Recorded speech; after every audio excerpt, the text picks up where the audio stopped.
Year 4 in maths today we're going to be looking at fractions. This is on page 19 and 20 in your maths books. So before we begin, we're just going to go over what a fraction actually is. Now, a fraction is a part of a whole. It's not a whole number, it's a part of a whole. A fraction, for example, 7/12, we have two parts. We have our numerator, which is our top number, and we have our denominator. So they're just two fancy ways of saying the top number and the bottom number. Our numerator shows us how many parts we have. So in this fraction, we have 7 parts. Our denominator tells us how many equal parts the item be divided into. For example, on a question 2, we've got 7/12. This diagram has 1, 2, 3, 4, 5, 6, 7, 8, 9, 10, 11, 12. So this represents our denominator because it tells us how many parts we have, how many equal squares we have. Now our numerator, which is 7, tells us how many parts we have to use. So we've got 7/12.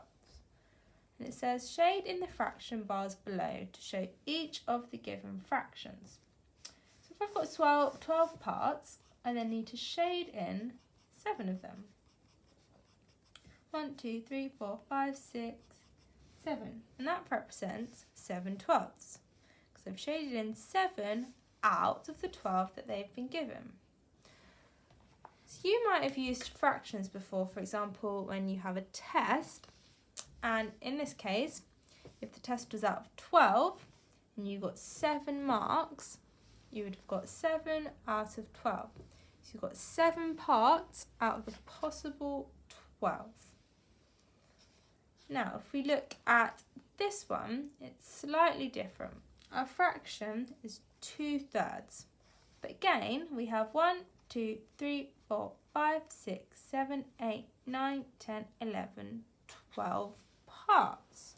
So for this question, what we need to do is find something called an equivalent fraction. Now, equivalent fraction, all it means is a fraction that is equal to or the same as. So for example, 2/3. Now I've got 12 parts, so I know my denominator is going to be 12. And to get from 3 to 12, I know that I have to multiply by 4. So do 3 multiplied by 4 equals 12. So I've done that to my denominator. Now I need to do the exact same to my numerator. I need to multiply 2 by 4, which equals 8. So for this question, I have 8 parts that I need to shade in. 8 parts of my whole 12 squares. 1, 2, 3, 4, 5, 6, 7, 8. And that represents either 8/12 or 2/3, because 2/3 and 8/12 is the same. Now, if we look at this question, it says, put the following list of fractions into the correct order, starting with the smallest.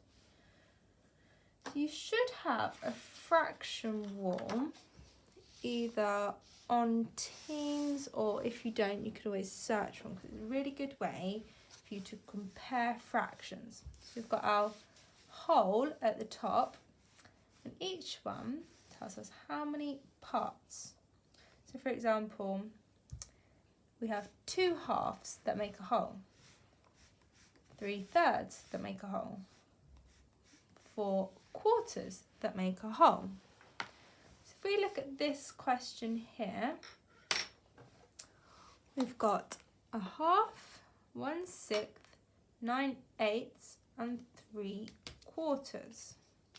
I'm just going to use a highlighter to help me. 1/2, 1/6. Now I can already see on my fraction wall that 1/6 is smaller than 1/2. So here's my half, and 1/2 is equal to 3/6.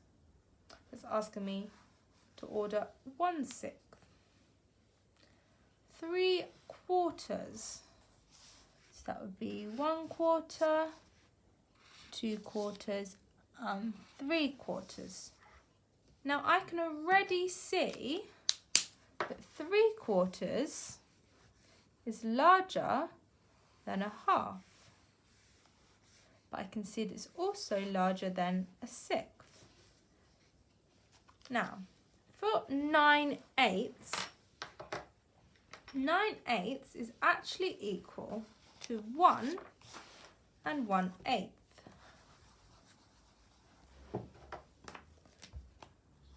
It's called a top-heavy fraction. So 8/8 is equal to a whole. You can see that on my fraction wall. 8/8 is equal to a whole. And then after 8/8, I would have 1 remaining. So I'd write it as 1 and 1/8. Now that is going to be my largest fraction, because I've already got 1 whole and 1/8. Whereas all my other fractions are less than a whole. So I already know my largest one would be 9/8. Now it's saying put the following in the correct order starting from the smallest. So if I look at my fraction wall, I can see that 1/6 is the smallest out of each of the fractions. So 1/6 would be the smallest. And then if I'm looking at 3/4, so 1, 2, 3/4 and a half, I can see that this space here, 3/4, is larger than 1/2.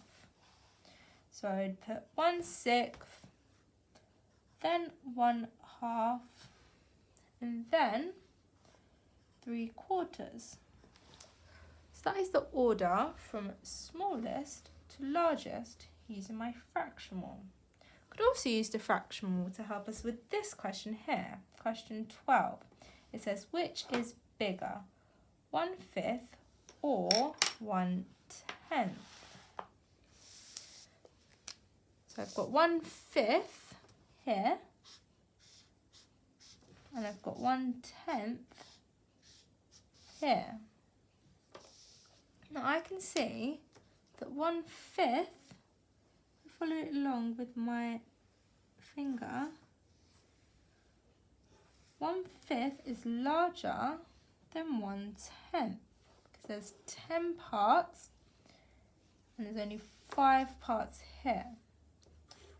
I can see from my fraction wall that 1/10 is smaller. So it says which one is bigger, and it would be 1/5. And you can do the same for the other questions. Okay, those are all the questions that I'm going to go through with you today. Let us know if you have any other problems.